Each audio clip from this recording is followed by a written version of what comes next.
Pemirsa KPK menjadwalkan pemeriksaan terhadap tersangka kasus dugaan suap terkait dengan kesepakatan kontrak kerjasama pembangunan proyek PLTU Riau I, Sofian Basir. Selain itu KPK juga memanggil sejumlah saksi guna dimintai keterangan untuk Sofian Basir. Informasi selengkapnya akan disampaikan Jane William langsung dari gedung KPK Jakarta. Jane, apakah Sofian Basir hadir memenuhi panggilan KPK hari ini?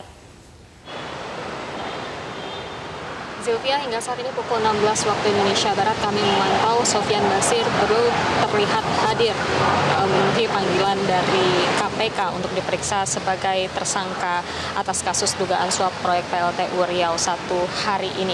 Diketahui pemanggilan hari ini merupakan penjadwalan ulang yang sudah dilakukan oleh KPK setelah sebelumnya Sofian Basir dijadwalkan menjalani pemeriksaan pada Jumat 24 Mei 2019 yang lalu. Dan pasca Sofian Basir ditetapkan sebagai tersangka, diketahui ia sudah sempat menjalani pemeriksaan perdananya dengan status sebagai tersangka pada 6 Mei 2019 silam. Dan KPK juga menjadwalkan pemeriksaan terhadap sejumlah saksi untuk dimintai keterangannya atas tersangka dalam kasus ini, yaitu Sofian Basir. Di antaranya yaitu Menteri ESDM Ignatius Jonan, kemudian juga Direktur HCM PT PLN yang sekaligus sekarang menjabat sebagai PLT di Rut PLN yaitu Muhammad Ali, kemudian Direktur Pengadaan Strategis 2 PT PLN Supangkat Iwan Santoso, kemudian petinggi PLN yaitu Nike Widiawati yang merupakan mantan Direktur Niaga dan Manajemen Risiko PT PLN, sekaligus sebagai mantan Direktur Perencanaan Korporat PT PLN dan mantan Direktur Pengadaan Strategis 1 PT PLN. Dan selain itu KPK juga memanggil terpidana dalam kasus ini yaitu Yohanes Budi Sutrisno Koco, kemudian juga ada sales dari PT Bahana Sekuritas bernama Suwardi dan dari pihak swasta ada bernama Muhisam. Dan di antara sekian banyak saksi yang dijadwalkan untuk memberikan keterangan bagi Sofian Basir, hanya terlihat 3 orang yang datang memenuhi panggilan KPK, yaitu Muhammad Ali, Supangkat Iwan Santoso, dan juga Yohanes Budi Sutrisno Koco.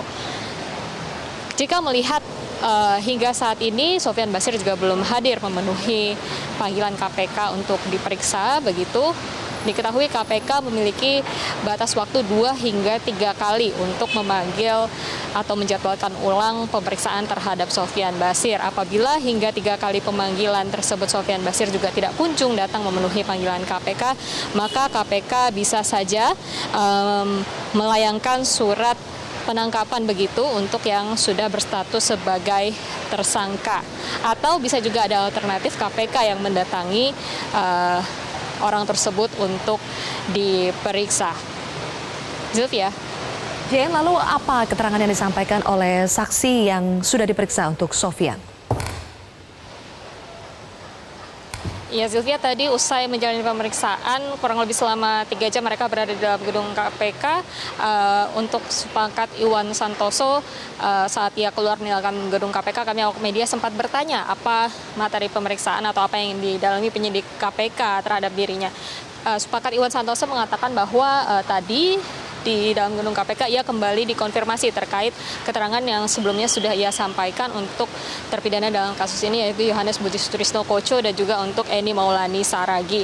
Selain itu, untuk pernyataan dari Imam, ia ditanyai mengenai bagaimana peran Direktur Human Capital. Kemudian dijelaskan oleh Imam bahwa peranan dari Direktur Human Capital adalah untuk menyiapkan organisasi dan sumber daya manusia dari segi jumlah dan juga kompetensi. Zilvia, kami masih terus memantau apabila Sofian Basir hari ini jadi memenuhi panggilan KPK untuk diperiksa sebagai saksi. Untuk sementara kami kembalikan ke Anda di studio.